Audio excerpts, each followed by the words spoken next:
Fortified castles in Dungeons and Dragons. Welcome to my channel. I focus on tabletop role-playing games, video games, and science fiction. I'm going to make a distinction between what I call a fortified castle and a palace or a normal or a Disneyland-style castle. Neuschwanstein, if you haven't seen it, that's what Disneyland Castle is based upon, with the tall towers. It's a beautiful place. I've been to Neuschwanstein in Germany. It's wonderful, beautiful. Mad Ludwig built out a bunch of castles, and Neuschwanstein was one of them. Though it's not finished. Most people don't realize I think it's only the first 2 floors of it are finished, and in a very elaborate ornate. Then he ran out of money building it. It was very expensive to build. But it's a palace. It's not designed really to sustain combat or battle. If you've got a world that is at all like most fantasy worlds, if you're following the standard, you've got monsters, you've got orcs, you've got hobgoblins, you've got kobolds, you've got a variety of races and monsters that will come out and attack. So you need defenses. So the idea would be that you would have fortified castles as opposed to these ornate things which were designed for pleasure and just looking aesthetically pleasing. You'd have castles that would be built that would be for defense. Now, we get into the interesting question, and this comes back to, like, if you've watched the show Game of Thrones or read the books, I highly recommend the books, that how do you defend against a dragon or something like that? And aerial combat is a problem. However, it's fairly easy to make an assumption that aerial combat is not as common. You just say that, you know, riding griffins and things like that, and eagles and whatever you have that flies, there are not many of them. So you can't land a whole battalion inside a castle. You have to have a smaller number that may penetrate the castle and do things, which is, gets back to all the various World War II movies, if you've seen them, where they have to penetrate the castle. Of course, there's the classic The Dirty Dozen, which is a whole nother interesting story all by itself. But getting back to castles, why do I say this? This goes back to the very beginning. In Wilderness and Underground Adventures. Now, for those of you who have never really read the original first 3 books, the original map that was suggested was use the map from Avalon Hill's outdoor survival game.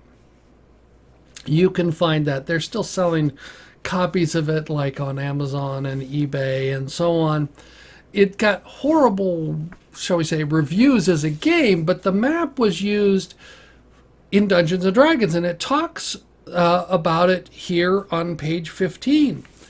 The terrain beyond the immediate surroundings of the dungeon area should be unknown to all but the referee. Offhand adventures in the wilderness are made on the outdoor survival playing board, explained as below. And that's where you get castles. You have pawns, which are showing up on outdoor survival, and they're the places for the castles. Those are castles, not pawns. And they, mind you, this is the original 3 books, so you only had 3 character classes. You had fighters, you had magic users, and you had clerics. And they described the odds of if you came within a hex, you're going back to hex maps, if you came within a hex or 2 hexes of a castle, perhaps the inhabitants of the castle would come out. They would do based upon what they were doing. So going along with that, you have other people who added things, like you had Judges Guild. Came out, I think, with Castle Book 1 and Castle Book 2. I think I've got Castle Book 2 someplace. And it gave you the maps on the hex system to a variety of different kinds of maps for your castle and so on. And it gave a set of rules. Then later on with second edition called, you actually came out with the Castle Guide. Now, I didn't particularly care for the Castle Guide. I'll be honest. It's got a bunch of interesting things if you want to run your castles that way. But the question comes up is that why would your characters be interested in this? I guess that's the thing. There's a whole thing about castle construction. If your characters are high enough, they want to build their own castle. Okay, that works. There are some rules for that actually in here, much simpler. And so as your character goes up in level, they may want to build their own castles. And then you need to acquire the land and you build it out there. The purpose of these fortified castles are defense. Or maybe even offense. You could build them in offense if you're trying to take territory away from, the orcs or whatever, if you want to play that kind of world. My question is, do you have castles in your world? Are they fortified castles or are they palaces? And you have to make a distinction between that. Something that's ornate and highly stylized and that. Or are they built for defense? Are they built not to be this beautiful castle on the hill, but to be intimidating? Are they much more like the Maginot Line, where you had all these fortifications that were built of concrete and steel and so on to supposedly defense? And we know that how that worked. But in the medieval or in the fantasy setting, castles are a pretty good defense. They can take quite a while to take. They provide a place for people to rest. As you build them up, you're going to have some tradespeople in there just to maintain the castle. Merchants are going to stop by. It's much more defensible than your tavern or your small town around that. Normally there would be a small town build up around this simply because you're going to have tradespeople and so on there. And it works into your economy. So you would have a castle in various places. So it allows you to interact with fighting men, high-level clerics who have built their keep or whatever to do that. And you can pick whatever type of ruler is ruling this castle. And it opens up a whole bunch of opportunities. So now you've got castles as opposed to dungeons. Now, yes, obviously the castle could have a dungeon. May not be very deep, may not go down multiple levels like you can. I've built some of those. But it gives you a different feel than a dungeon because it's above ground.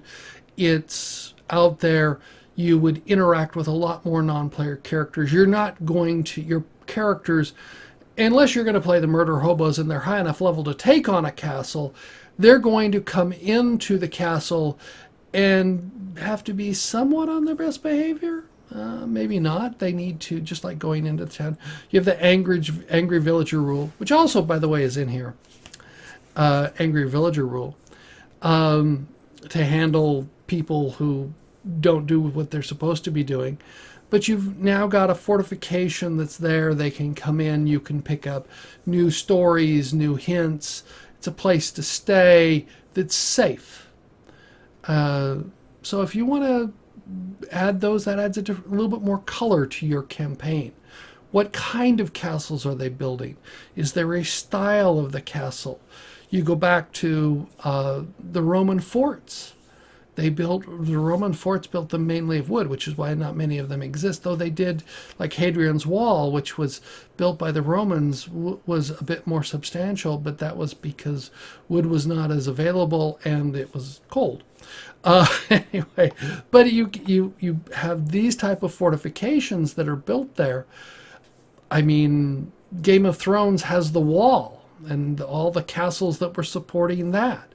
Those castles along in the Game of Thrones, the Castle Black and all the other castles that they talk about in the books, they're not designed to be pretty and ornate. They're designed to defend and to man the wall.